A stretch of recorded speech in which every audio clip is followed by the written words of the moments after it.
আমরা সাহসী, আমরা রক্ষণাত্মক। ডানপন্থী, বামপন্থী, ধার্মিক, অধার্মিক, জাতীয়তাবাদী, দেশবিরোধী, সবার মধ্যে সাধারণ মিল হলো তারা বিশ্বাস করে যে আমরা তো আক্রমণকারীদের দেশে হামলা করিনি, তাই না?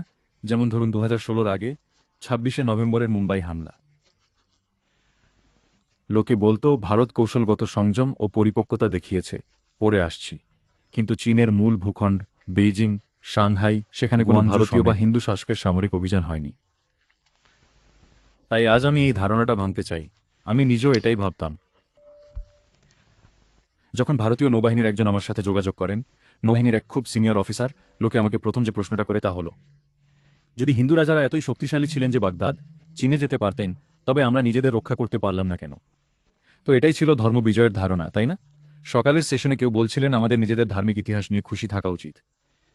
খুব ভালো কথা। ভাবুন, ঘটওয়ালা গোবিন্দ চন্দ্র, তাই না? ওনার কথা কেউ জানে না।